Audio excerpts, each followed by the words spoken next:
Bismillah. Assalamualaikum warahmatullahi wabarakatuh. Alhamdulillahi rabbil alamin. Wa bihi nasta'inu ala umuri dunya waddin. Wa ashhadu an la ilaha illallah wahdahu la syarika lah. Wa ashhadu anna Muhammadan abduhu wa rasuluhu, amma ba'd. Hadirin sekalian, jamaah Masjid Al-Muhajirin yang semoga senantiasa dirahmati oleh Allah Subhanahu wa taala.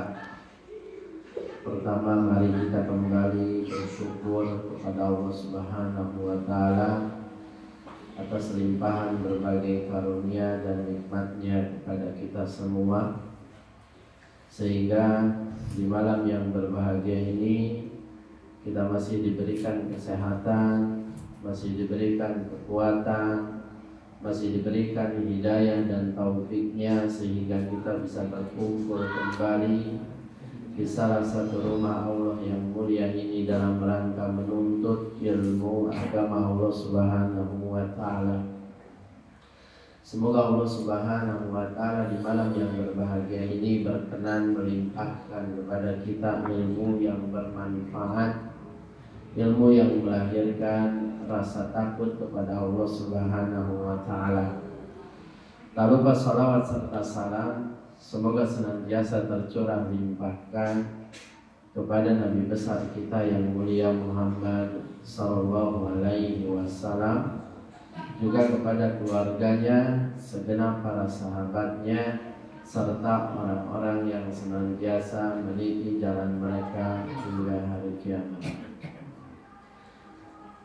Hadirin sekalian yang semoga senantiasa dirahmati oleh Allah, kajian kita pada malam yang berbahagia ini seperti biasa melanjutkan pembahasan kitab salah satu usul yang biasa diselenggarakan pada hari Ahad pekan yang kedua. Karena kemarin saya ada halangan, mohon maaf tidak bisa hadir, sehingga diganti di pekan yang ketiga ini. Kita sekarang masuk macam ibadah yang baru. Sebelumnya kita sudah membahas tentang dua ibadah yang agung, yaitu al-khasyah dan al-inabah. Coba saya mau tanya, apa itu al-khasyah? Kemarin kita udah belajar, sebulan yang lalu kita udah belajar. Ya, kalau diterjemahkan ke bahasa kita, khasyah itu rasa takut. Secara spesifiknya apa definisinya kemarin?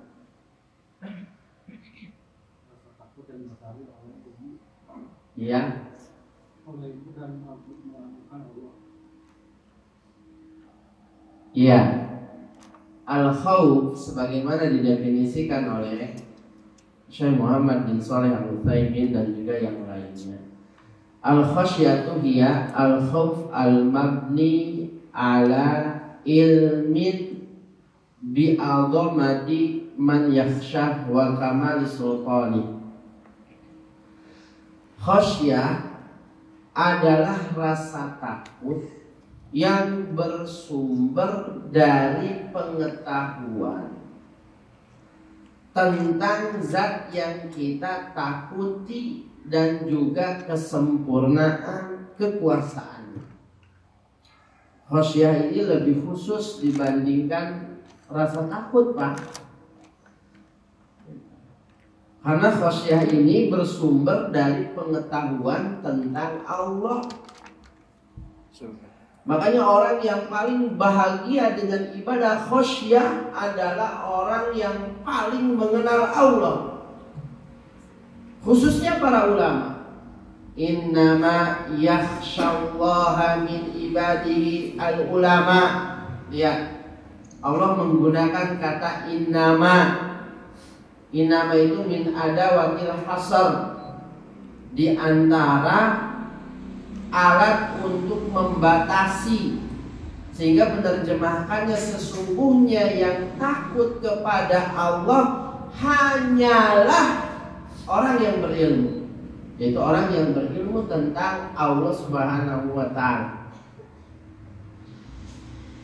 Ini pelajaran penting yang bisa kita petik dari sini. Hendaknya kita itu rajin belajar tauhid, Pak. Tauhid itu ilmu yang paling penting di dalam agama kita.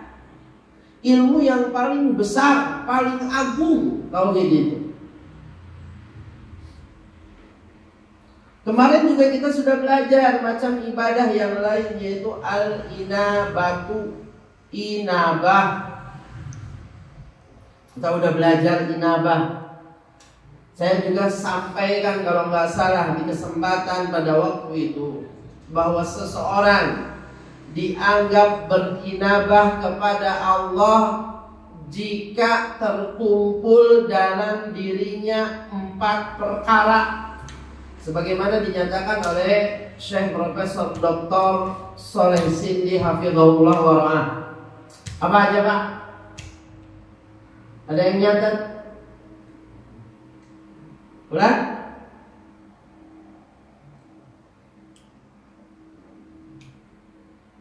Yang pertama, Kang Ridwan. Saya Nggak ada. Ini belum dibahas ya? Berarti inabah belum. Oh gitu. Buat ya udah. Inabah buat. Hati dan diberikan pemahaman. Enggak. Inabah buat kajian pekan selanjutnya. Berarti di tempat yang lain saya sampaikan. Belum inabah? Belum aja gitu. Baik, Babas. Selamat banget. Sekarang isti'anah, Pak. Apa mau inabah? Kalau urutannya inabah dulu baru isti'anah. Baik.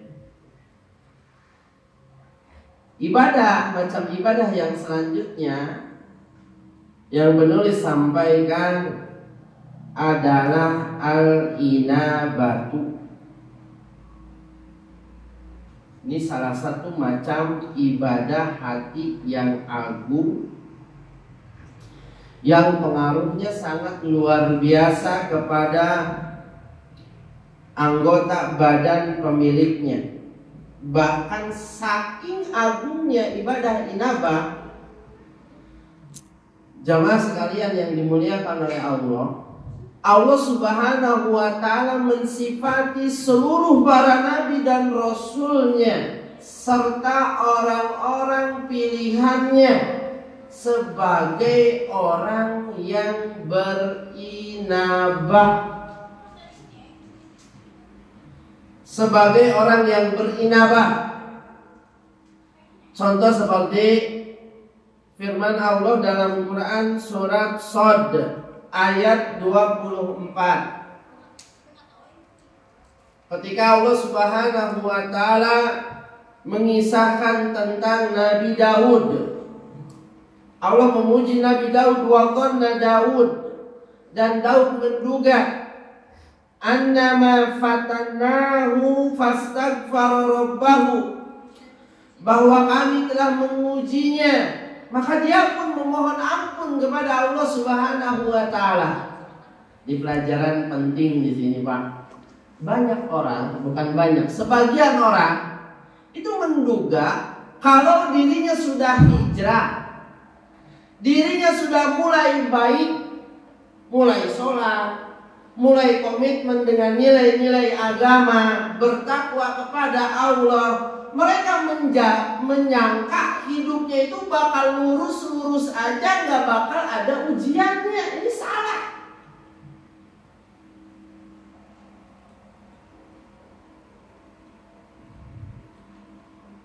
Justru ujian itu bakal lebih besar setelah kita ngaji. Karena ujian itu sesuai dengan kadar iman. Dan ujian itu sejatinya di antara fungsinya dari sekian banyak hikmah yang sudah Allah tetapkan bagi ujian untuk menjadikan kita itu naik kelas, Pak, di sisi Allah Subhanahu wa Ta'ala. Lihat Nabi Daud, kurang soleh gimana coba Nabi Daud, Pak? Allah uji.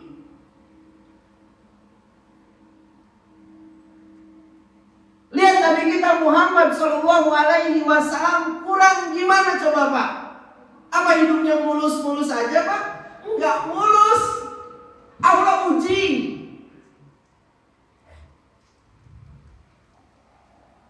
Dan gak ada, saya yakin, ujian di antara kita yang ujiannya selevel dengan ujiannya Nabi Muhammad Shallallahu Alaihi Wasallam.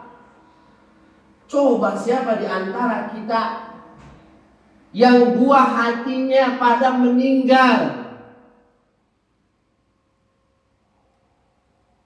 Ada di antara kita yang buah hatinya pada meninggal, ujiannya seperti itu, sebagaimana buah hati Nabi pada meninggal.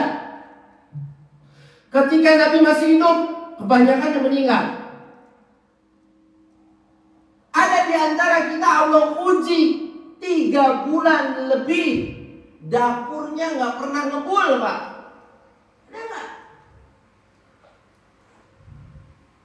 Ujian kita nggak seperti itu. Lihat ujian kita jauh dibandingkan ujian Nabi kita Muhammad Sallallahu Alaihi Wasallam.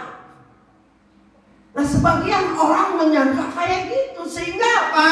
Ketika Allah uji, akhirnya nggak lulus karena nggak paham. Akhirnya nggak naik kelas karena nggak paham. Yang harusnya dia sikapi dengan sabar ujian tersebut. Contoh sebagian orang yang resign umpamanya dari bank konvensional.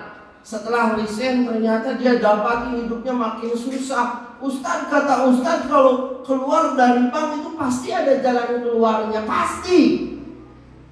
Cuma waktunya kapan kita nggak tahu. Allah punya hikmah. Mungkin Allah uji dulu sampai mana kejujuran dia keluar dari bank tersebut. Akhirnya apa? Karena kurang sabar, luluslah, masuk lagi bank konvensional aja daripada hidup kayak gini. Anak istri mau makan apa?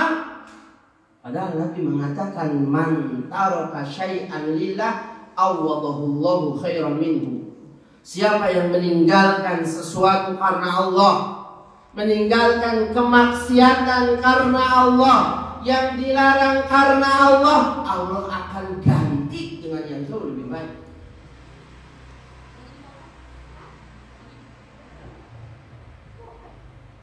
Ini pentingnya ilmu, jamaah.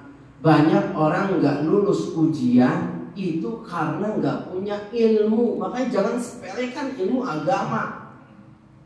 Harus rajin kita menuntut ilmu agama. Kenapa Ustaz harus rajin menuntut ilmu agama? Karena dunia ini tempat ujian, Pak. Dan ujian itu kebaikan dan keburukan. Bukan cuma keburukan doang.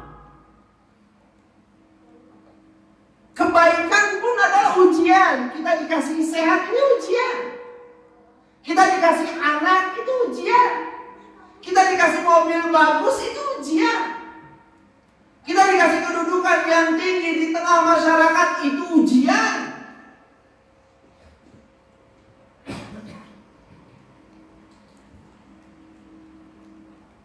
Di antara caranya agar kita bisa lulus ujian, fastaghfaru rabbahu, kata Nabi Daud. Kata Allah Subhanahu wa Ta'ala ketika menceritakan Nabi Daud, lalu Daud memohon ampun kepada Allah, menunjukkan kelemahannya di hadapan Allah Subhanahu wa Ta'ala. Kalau kita mah dikasih ujian tuh malah makin jauh dari Allah, bukan makin kembali. Wa kharra raki'an wa anab, lalu Daud menyungkur untuk ruku dan juga berinabah kepada Allah Subhanahu wa Ta'ala. Wa anab, ada kata anab, Kalau diterjemahkan mungkin kembali. Kalau di terjemahan Al-Quran. Kalau diterjemahkan mungkin bertobat. Kalau di terjemahan Al-Quran inabah itu. Yang kedua, masih Quran surat Shad ayat 34. Allah berfirman tentang nabinya Sulaiman alaihi salam. Walaqad fatanna Sulaiman, dan sungguh kami telah uji Sulaiman. Nabi Sulaiman aja diuji, Pak, apalagi kita. Wa alqaina ala kursiyyi, dan kami jadikan Sulaiman tergeletak di atas singgasananya dalam keadaan sakit. Sakit itu ujian, Pak. Kursi jasada thumma anab, lalu Sulaiman berinabah kepada Allah. Lalu Sulaiman berinabah kepada Allah Subhanahu wa taala. Begitu juga Nabi sallallahu alaihi wasallam. Nabi kita Muhammad sallallahu alaihi wasallam, Allah sifati beliau sebagai pribadi yang munib, yang berinabah kepada Allah Subhanahu wa taala. Allah berfirman, "Dzalikumullahu rabbi alaih." Yang memiliki sifat demikian itu adalah Allah Tuhanku, kata Nabi Muhammad kepada orang-orang musyrik. Alaihi tawakkaltu, kepadanya, hanya kepadanya saja aku bertawakal. Wa ilaihi unib, dan hanya kepadanya saja aku berinabah. Aku berinabah. Pertanyaannya, Ustadz, apa inabah itu? Dari tadi Ustadz, inabah, apa inabah itu? Kata inabah, jamaah yang semoga dirahmati oleh Allah, di dalam bahasa Arab artinya adalah ar-ruju', kembali kepada tauhid dari syirik, kembali dan kepada ketaatan dari kemaksiatan, kembali kepada sunnah. Sebelumnya terjerumus ke dalam kebid'ahan, kembali kepada ketaatan yang sebelumnya terjerumus kepada kemaksiatan. Itulah inabah secara bahasa. Makanya kalau di Al-Quran terjemah, kadang diterjemahkannya kembali, kadang juga diterjemahkannya taubat. Inabah itu. Karena memang kita harus kembali kepada Allah Subhanahu wa taala. Ini kewajiban kita seumur hidup. Kembali kepada Allah Subhanahu wa taala, kembali kepada tauhid, kembali kepada sunnah, kembali kepada ketaatan. Kenapa? Karena kita tempat salah. Nabi menyebutkan kullu bani Adam khata'. Perhatikan, Pak. Kata Nabi, setiap manusia banyak salahnya. Bukan salah, banyak salahnya. Nabi menyebutkan dengan sighah mubalaghah. Bahasa Arab itu ada polanya, Pak. Di antara pola dalam bahasa Arab untuk menunjukkan perbuatan yang sering dilakukan, itu namanya adalah sighah mubalaghah. Nabi tidak menyebutkan kullu bani Adam khati. Enggak. Nabi tidak menyebutkan bahwa setiap manusia punya salah. Enggak. Tapi Nabi menyebutkan kullu bani Adam khata'. Kata Nabi, setiap manusia banyak dan sering salahnya. Setiap manusia. Wa khairul khata'ina at-tawwabun, dan sebaik-baik orang yang banyak salah adalah orang yang banyak inabahnya.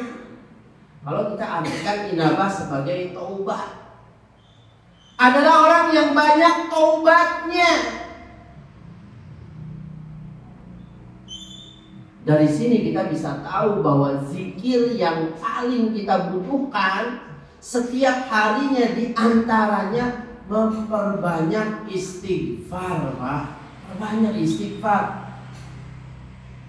Coba tanya diri kita, berapa banyak sehari kita beristighfar? Apalagi di zaman media sosial seperti ini. Sulit sekali bagi seorang muslim menjaga dirinya dari perbuatan dosa, khususnya dosa mata dan dosa telinga. Coba tanya diri kita, berapa banyak dalam sehari kita beristighfar? Padahal Nabi beristighfar dalam sehari 70 sampai 100 kali, Pak. Itu Nabi loh, Pak. Artinya apalagi kita. Makanya manfaatkan waktu-waktu kita itu untuk berzikir, di antaranya beristighfar.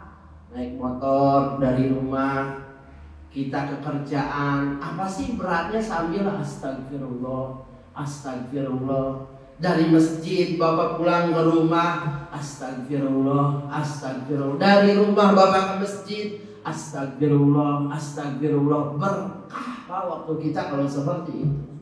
Banyak kebaikannya kita kalau seperti itu. Saya yakin Bapak dari sini aja nih, dari masjid ke rumah, kalau istighfar yang tinggal di komplek ini dapat 100. Saya yakin kalau jalan kaki, nggak naik motor, dapat 100 itu astagfirullah, astagfirullah, astagfirullah, astagfirullah. Itu inabah secara bahasa. Artinya adalah ar-rujul, artinya adalah kembali. Makanya di terjemahan ditulisnya seringnya orang yang kembali kepada Allah, orang yang kembali kepada Allah.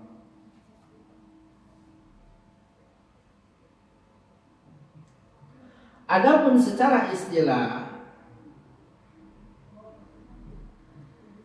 inabah adalah sebagaimana disampaikan oleh Syekh Profesor Dr. Soleh Sindi, mata yakunu al-insan munib, kapan seseorang dianggap berinabah kepada Allah. Kata beliau, la yakunu al-insan muniban illa idza jama'a arba'ata umur. Seseorang tidak dianggap munib, berinabah kepada Allah, sampai dia mengumpulkan dalam dirinya 4 perkara. Sampai dia mengumpulkan dalam dirinya 4 perkara. Yang pertama, mahabbatullah. Dia mengkondisikan hatinya untuk selalu mencintai Allah.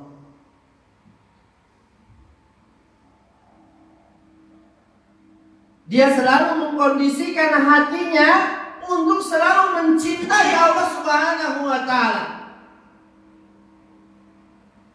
Kenapa? Kenapa jamaah? Karena memang Allah Subhanahu wa ta'ala amat sangat layak untuk dinomorsatukan.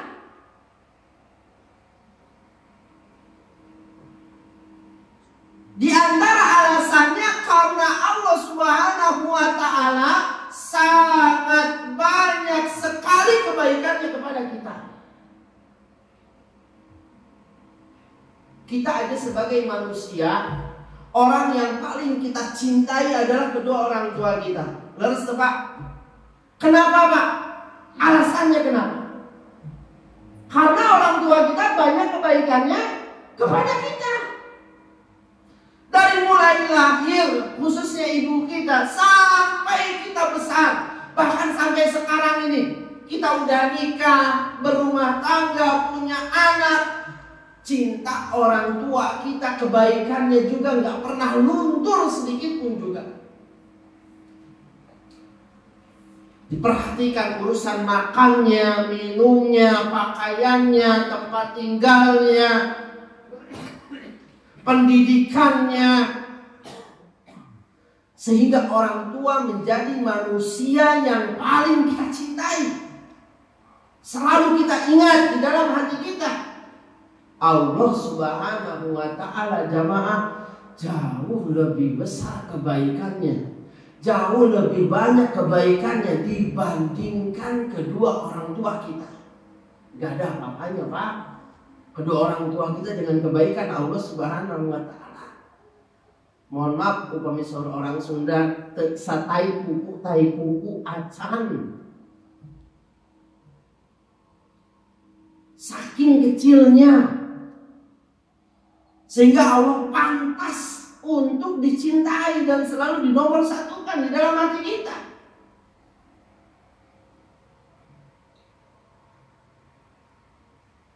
Gak ada yang lebih besar bagi seorang muslim dibandingkan Allah Subhanahu wa taala.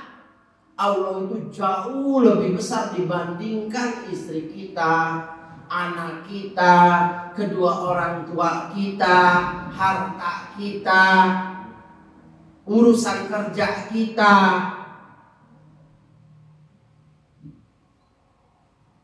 Dan ini menunjukkan sekali lagi betapa pentingnya belajar tauhid.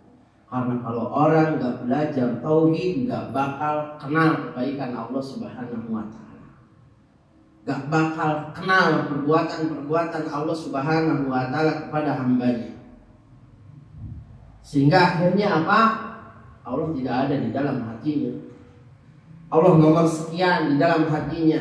Buktinya ketika umpamanya azan berkumandang Allahu Akbar, Allahu Akbar, orang yang gak cinta Allah gak peduli, terus dagang, gak ditinggalin dagangnya, aktivitas dunianya. Padahal Allah manggil Allahu Akbar, Allahu Akbar, hayya 'alas shalah. Beda dengan orang yang Allah sangat besar di dalam hatinya. Dia akan tinggalkan aktivitas duniawinya. Kerjaannya akan ditinggalkan, istrinya akan ditinggalkan. Manakala Allah memanggilnya hayya 'alas shalah, ada yang lebih besar dari Allah Subhanahu wa taala. Itu yang pertama, kata Syekh Saleh Sindi Habibullah, seseorang dianggap munib manakala dia selalu mencintai Allah Subhanahu wa taala. Yang kedua, al-khudu' lillah. Manakala dia selalu tunduk kepada Allah. Tunduk kepada Allah maksudnya tunduk kepada aturannya, tunduk kepada syariatnya.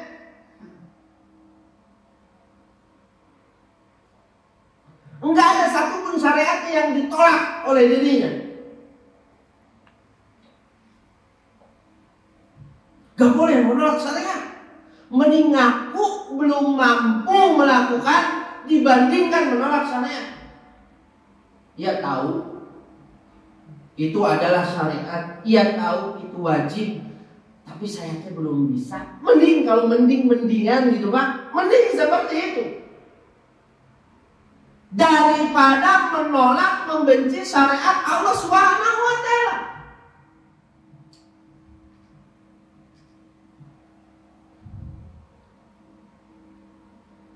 Kenapa Ustaz gak boleh menolak syariat Allah? Karena Allah yang punya kita. Yang punya kita siapa Pak? Allah Subhanahu wa taala. Yang punya kita, yang punya harta kita, yang punya anak kita, yang punya istri kita, yang punya alam semesta ini Allah. Makanya gak pantas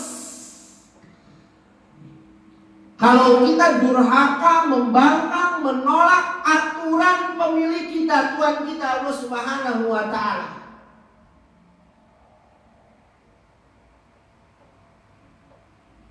Gening berat inabah baik Ustaz, betul memang berat Pak. Ini kewajiban seumur hidup, bukan berarti kita tinggalkan. Terus berusaha menjadi orang yang munib, orang yang berinabah kepada Allah Subhanahu wa taala. Makanya sebagian ulama ketika mendefinisikan ibadah, al-inabatu hiya al-khudu' li syariatillah, tunduk patuh kepada syariat Allah.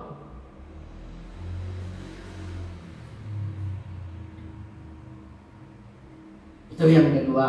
Yang ketiga, perkara yang ketiga yang harus ada dalam diri kita agar kita dianggap munib, Al-iqbalu ala Allah, menghadap kepada Allah, maksudnya melaksanakan perintah-perintahnya dan menjauhi larangan-larangannya. Setelah kita terima syariat itu, belum selesai kewajiban kita amalin syariat Allah tersebut. Laksanakan perintah-perintahnya, baik perintah Allah yang sifatnya wajib ataupun sunnah. Kita harus berusaha mengamalkannya. Demikian juga larangan-larangannya jauhin, baik larangan Allah yang sifatnya haram ataupun makruh, jauhi. Yang makruh itu dijauhi. Kalau sekarang yang makruh itu malah sengaja dilakukan. Yang makruh itu kaidahnya Pak, hukum asalnya di dalam ilmu fikih, yang makruh itu ditinggalkan. Boleh dilakukan kapan? Kalau ada kebutuhan. Kenapa Ustaz harus ditinggalkan yang makruh? Namanya juga makruh, tidak disukai oleh Allah dan Rasulnya. Makanya harus kita tinggalkan. Boleh yang makruh itu dilakukan kalau ada kebutuhan.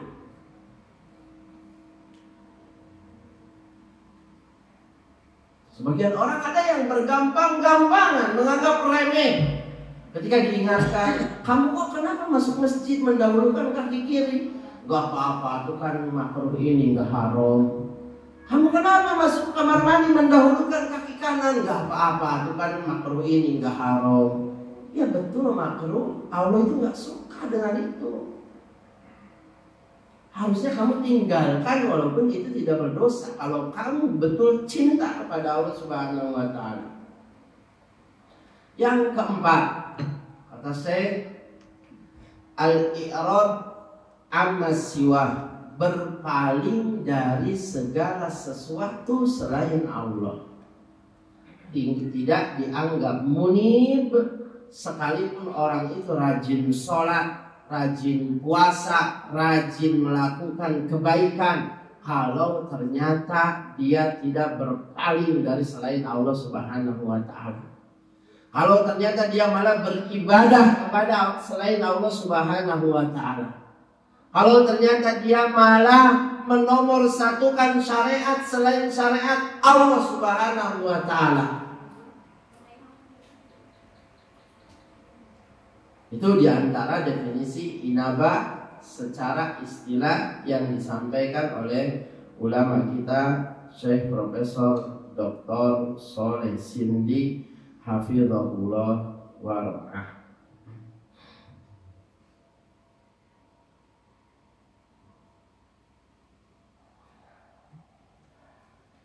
Di antara dalil definisi inabah tersebut, kata para ulama, demikian juga Syekh Shalih Muhammad bin Shalih Al-Utsaimin, di antara dalilnya adalah Quran surat Az-Zumar ayat 54, bahwa inabah itu nggak cukup kembali kepada Allah, tapi harus tunduk patuh kepada syariatnya. Allah Ta'ala berfirman, wa anibu ila rabbikum wa aslimu lah, dan hendaknya kalian berinabah kepada Allah dan berislamlah. Yang dimaksud berislam di sini kata para ulama yaitu Islam dalam makna khusus, yang artinya adalah tunduk patuh kepada syariat Allah Subhanahu wa Ta'ala.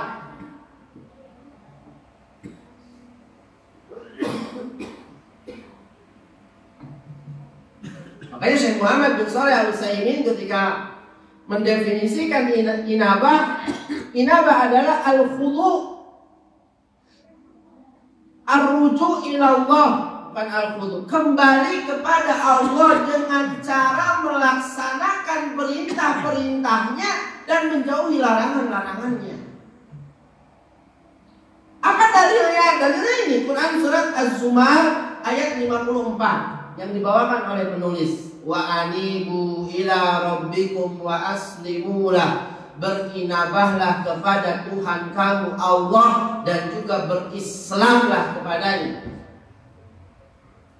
Sekali lagi maksud berislam di sini adalah berislam secara syar'i. Makna Islam secara khusus. Karena Islam itu ada dua, Pak. Ada Islam kauni, ada Islam syar'i. Sekali lagi saya ulangi, Islam itu ada dua, Pak. Ada Islam kauni, ada Islam syar'i. Islam secara bahasa artinya adalah tunduk patuh. Islam kauni berarti tunduk patuh kepada aturan Allah di alam semesta ini. Dan semua makhluk yang ada di alam semesta ini, mau malaikatnya, mau manusianya, mau yang kafirnya atau muslimnya, mau binatangnya, mau benda matinya, semuanya berislam kepada Allah dengan Islam kauni ini. Jadi Allah itu punya aturan di alam semesta ini, Pak. Yang mana semuanya itu tunduk patuh kepada aturan Allah. Contoh, ada orang lahir ke dunia ujuk-ujuk jenggotan, Mas. Enggak ada. Semua berproses. Itu aturan Allah di alam semesta ini. Semuanya tunduk. Mau orang kafir, mau orang Islam, ketika lahir ke dunia, lahir dalam keadaan seorang bayi, gak bisa apa-apa. Tumbuh sedikit demi sedikit, bisa duduk, bisa ngerondang, bisa jalan, bisa ngomong besar-besar terus. Contoh lain, orang kalau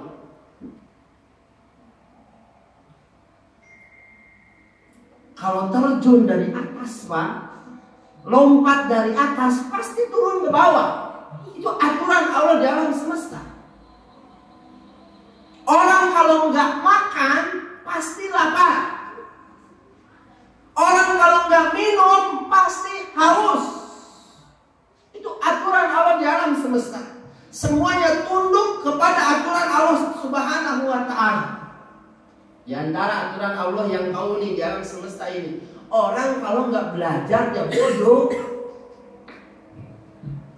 Dalam ilmu dunia aja orang kalau nggak belajar matematika, apa ada ujuk-ujuk mahir, pinter, jago matematika? Nggak ada. Itu sudah aturan Allah seperti itu.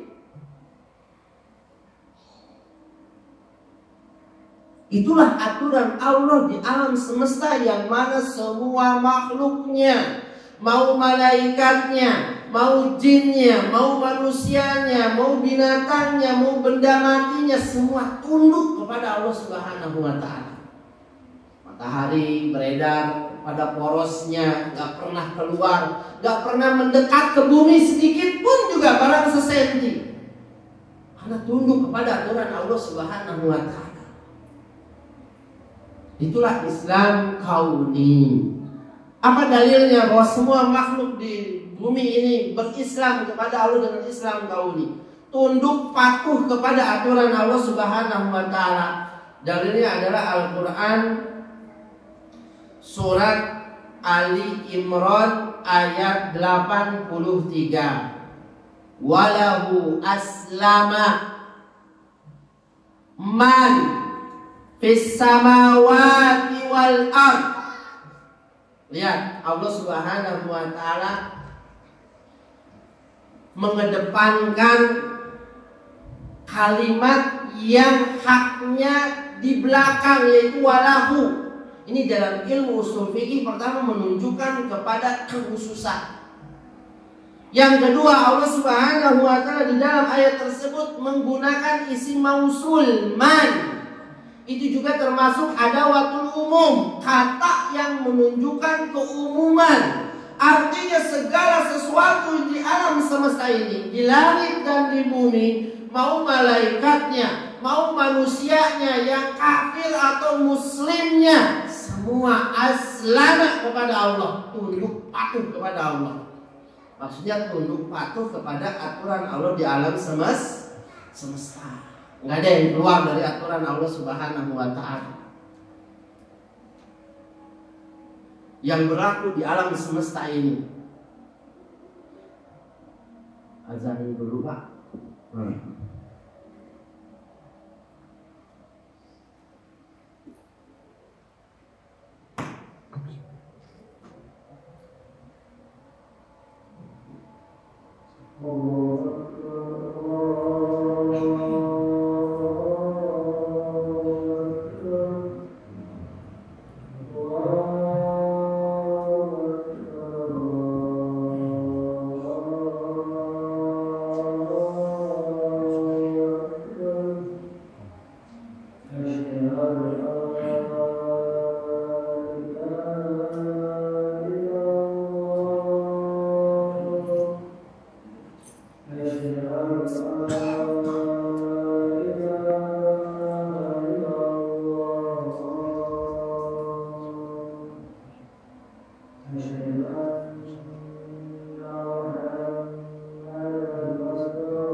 Macam Islam yang kedua adalah Islam syar'i. Itulah yang dimaksud dalam firman Allah Quran surat Az-Zumar ayat 54 tadi. Apa makna Islam syar'i? Tunduk patuh kepada syariat Allah.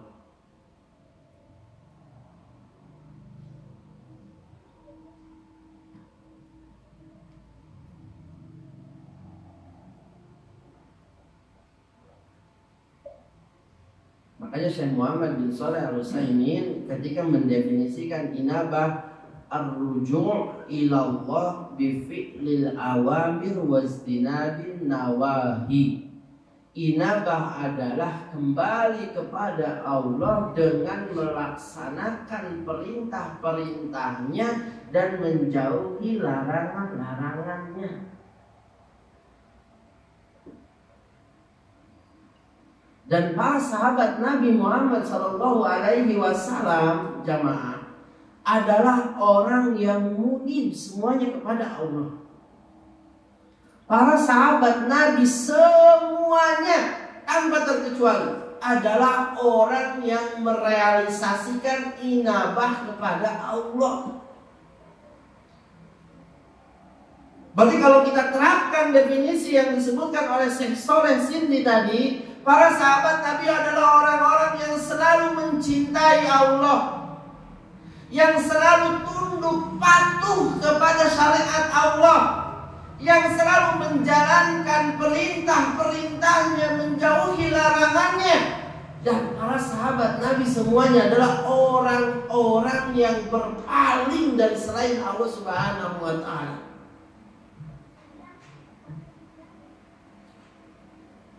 Makanya ketika para sahabat Nabi benar-benar beriman dan berinabah kepada Allah Subhanahu wa ta'ala, itu efek baik ilmu langsung kelihatan, Pak. Pada diri-diri mereka. Orientasi hidup mereka langsung berubah. Amalan-amalan mereka langsung berubah. Semangat mereka langsung berubah. Yang tadinya orientasinya dunia langsung jadi akhirat. Semangat mereka itu kepada ketaatan. Bahkan ketaatan itu menjadi syahwat buat mereka. Kalau kita kebalikannya, semangatnya kepada keburukan. Keburukan itu syahwat buat kita. Auzubillah min dzalik. Saking mereka tunduk patuhnya kepada Allah Subhanahu wa taala, ketaatan itu ibarat syahwat bagi mereka. Sesuatu yang disukai syahwat itu, Pak. Bukan sesuatu yang dibenci. Beda seperti kita. Udah lama ngaji tapi nggak kelihatan efek ilmu itu dalam diri dia. Makan masih makan yang haram, nggak ditinggali. Bohong masih nggak ditinggali. Pinjam uang ke orang nggak bayar. Itu keadaan sebagian kita. Ngaji tapi efek baik ilmu itu nggak kelihatan. Orang dulu sebagaimana dinyatakan oleh Imam Hasan Al-Basri, kana ar-rajulu idza talaba al-ilma lam yalbas an yura dzalika fi takhashuihi wa basarihi wa lisanihi wa zuhdi. Orang soleh dulu, Hasan Al-Basri ini seorang tabi'in. Berarti sedang menceritakan tabi'in yang selevel dengan beliau atau mungkin para sahabat Nabi. Orang-orang dulu, kata Imam Hasan Al-Basri, kalau mereka belajar ilmu agama, maka nggak lama kebaikan ilmu itu kelihatan pada diri mereka. Kelihatan pada tahosyuknya, makin tunduk patuh kepada syariat Allah. Ini nggak boleh, haram, siap ditinggalkan. Orang dulu kayak gitu. Ini wajib harus dilakukan, siap laksanakan. Orang dulu kayak gitu, Pak. Wa basarihi, kelihatan pada matanya, makin ditundukkan pandangannya itu, bukan makin jelalatan. Udah ngaji tapi matanya masih jelalatan, nggak dijaga. Wa lisanihi, makin kelihatan pada lisannya. Kalau sekarang kelihatan pada jarinya, zaman media sosial. Harus makin dijaga udah ngaji itu. Kaidahnya di dalam media sosial itu sama seperti kaidah di dalam berbicara, kul khairan aw liyasmut. Kata Nabi, katakan yang baik atau diam. Itu berlaku dalam kita bermedia sosial. Posting yang baik atau diam.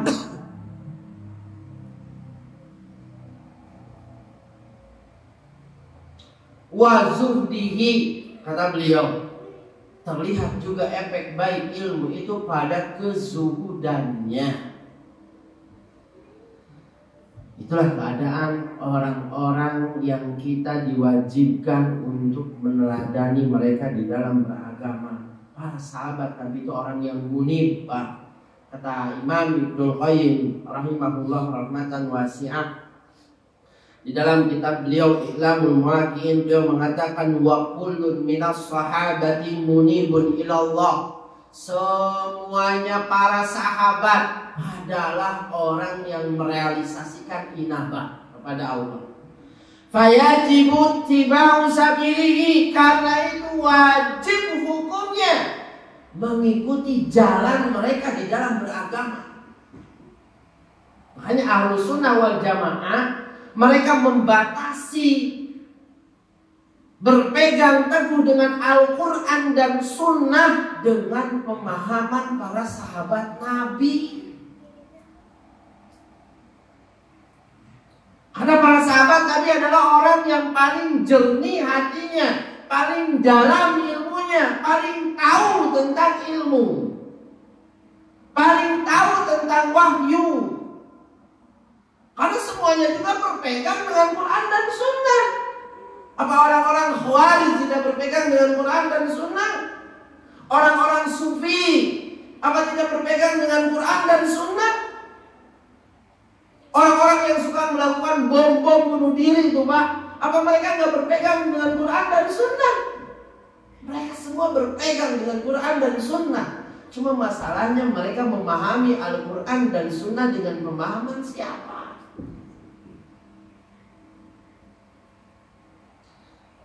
Wa aqwaluhu wa i'tiqadatuhu min akbari sabili, dan pendapat-pendapat mereka di dalam beragama, keyakinan-keyakinan mereka di dalam agama sebesar-besar jalan yang harus kita ikuti di dalam beragama. Kata Imam Ibnu Qayyim,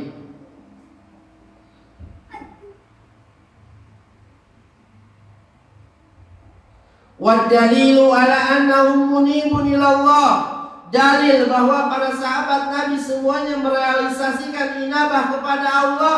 Innallaha ta'ala qad hadahum, karena Allah Subhanahu wa ta'ala telah memberikan petunjuk kepada mereka semuanya, sebagaimana yang Allah nyatakan dalam Quran surat Asy-Syura ayat 13. Wa yahdi ilaihi man yunib, Allah telah memberikan petunjuk kepada orang yang berinabah kepadanya. Maksudnya para sahabat Nabi Sallallahu Alaihi Wasallam.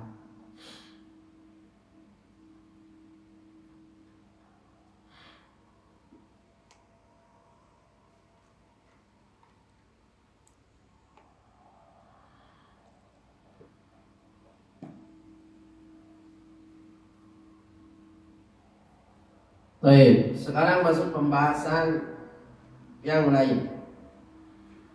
Apa buah manisnya jika seseorang merealisasikan inabah kepada Allah? Jika seseorang hatinya selalu mencintai Allah, tunduk patuh kepada syariat Allah, menjalankan perintahnya, menjauhi larangannya, dan berpaling dari segala sesuatu selain Allah. Yang pertama, dicintai oleh Allah. Itu diantara buah manisnya. Karena tidaklah Allah Subhanahu wa ta'ala memuji sesuatu, memerintahkan sesuatu sebagaimana Allah memuji para nabi dan rasul sebagai pribadi-pribadi yang berinabah kepada Allah. Allah juga memerintahkan hamba-hambanya untuk berinabah kepada Allah, melainkan karena Allah mencintainya. Barang siapa yang melakukan apa yang dicintai oleh Allah, sudah pasti dia juga akan dicintai oleh Allah Subhanahu wa ta'ala. Kita aja Pak, sebagai kepala rumah tangga, kita cinta kepada buah hati kita. Apa yang kita lakukan Pak? Apa yang kita lakukan Pak?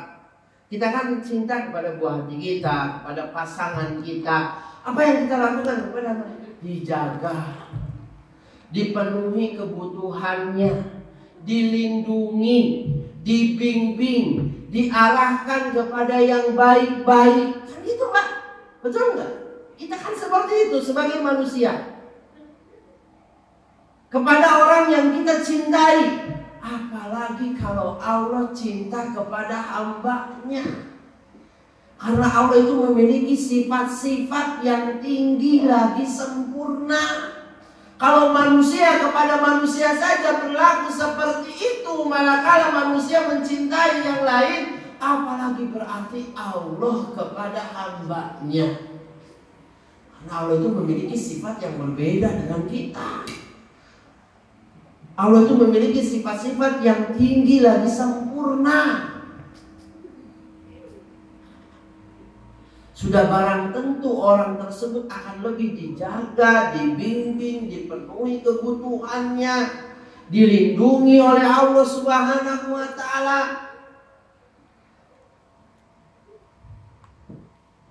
Manakala seseorang itu berinabah kepada Allah Subhanahu wa ta'ala. Yang kedua, di antara buah manis inabah kepada Allah, Allah Ta'ala akan memberikan kepadanya kebahagiaan. Dan kebahagiaan di sini adalah kebahagiaan hati, jamaah. Bukan bahagia banyak materi. Karena bahagia yang sebenarnya di dalam konsep Islam adalah bahagianya hati. Bukan bahagia banyak materi, bukan. Makanya Nabi mengatakan, laisal ghina bi kathratil arad. Kaya yang sebenarnya, bahagia yang sebenarnya bukan bahagia banyaknya materi, bukan. Oke, senang, tapi bahagia belum tentu. Belum tentu mereka bahagia. Oke, makannya enak-enak, minumnya enak-enak, tempat tinggalnya bagus, nyaman, mobilnya mewah, tapi bahagia belum tentu, Pak. Boleh jadi orang miskin, nggak punya apa-apa, bahkan dia tidur di kolong jembatan, makan cuma sekali dalam sehari, tapi dia adalah orang yang paling bahagia di atas muka bumi. Bisa jadi. Kata Nabi, laisal ghina bi kasratil arad. Kaya yang sebenarnya, bahagia yang sebenarnya bukan bahagia banyak materi. Bahagia yang sebenarnya, kata Nabi, adalah bahagia kayaknya hati dengan keimanan.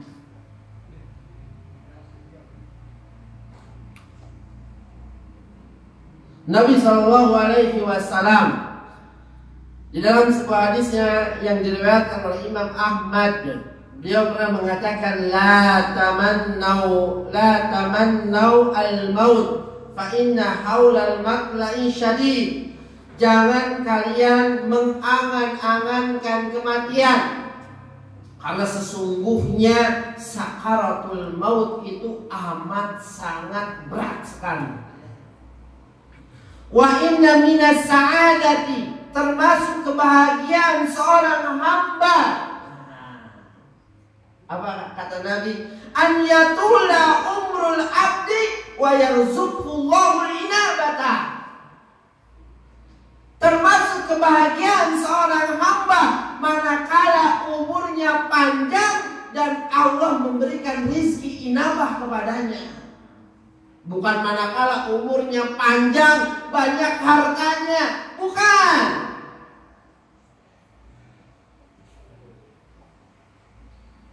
Jangan tertipu, Pak. Kalau kita masih memiliki cara pandang seperti itu, kita nggak bakal jadi pribadi yang banyak bersyukur dan lulus ujian-ujian Allah.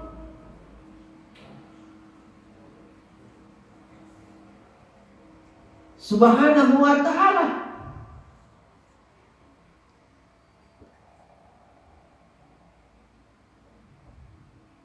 Kata Nabi, minas sa'adati an yakula umrul abdi wa yarzuqhu al-inabata wa yarzuqullahu al-inabata. Termasuk kebahagiaan seseorang manakala umurnya panjang dan Allah berikan rizki berupa inabah. Kalau di masa tua kita rajin sholat, rajin ibadah, itu indikator kebaikan, Pak. Banyak-banyak bersyukur, teruskan kebaikan tersebut. Kalau di masa tua kita malah jauh dari syariat Allah, jauh dari masjid, jauh dari sholat, jauh dari ketaatan, hati-hati.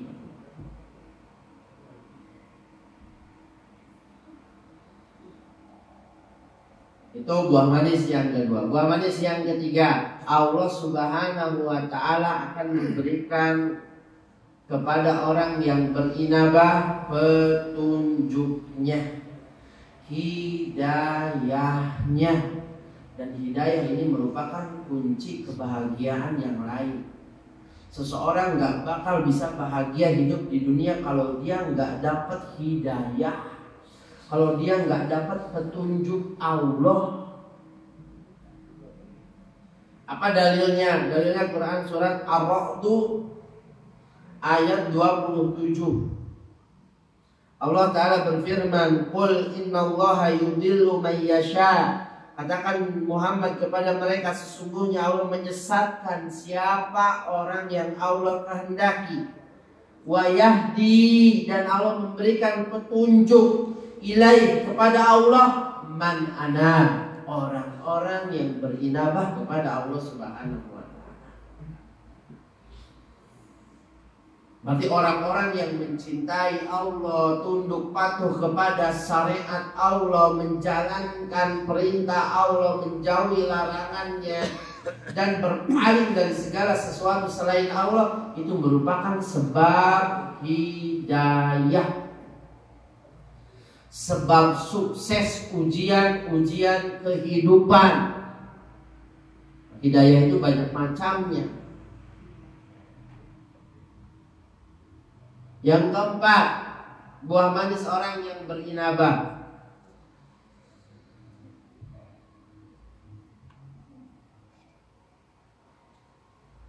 Surga Allah dan ganjarannya yang banyak. Dalilnya Al-Quran surat Qaf ayat 31 sampai 33. Allah Ta'ala berfirman, "Wa uzlifatil jannatu lil muttaqina ghairu ba'id." Dan didekatkanlah surga itu kepada orang-orang yang bertakwa pada tempat yang tidak jauh dari mereka. Hada ma tu'aduna likulli awwabin hafiz. Inilah yang dijanjikan kepadamu, yaitu kepada setiap hamba yang selalu kembali kepada Allah, lagi menjaga aturan-aturannya. Man khasyar rahmana bil ghaib, yaitu orang-orang yang dulu ketika di dunia mereka takut kepada Allah yang ghaib, yang gak kelihatan. Kan kita di dunia gak lihat Allah tuh, tapi kita takut kepada Allah Subhanahu wa ta'ala. Wa jaa'a biqalbin munib, dan dia datang pada hari kiamat membawa hati yang berinabah, yang munib, yang berinabah kepada Allah Subhanahu wa ta'ala. Itu beberapa buah manis yang akan didapatkan oleh orang yang berinabah kepada Allah Subhanahu wa ta'ala. Masih ada waktu kurang lebih 5 menit, bisa kita pergunakan untuk bersoal jawab. Barangkali dari jamaah sekalian ada yang mau bertanya terkait materi yang disampaikan tadi, silahkan.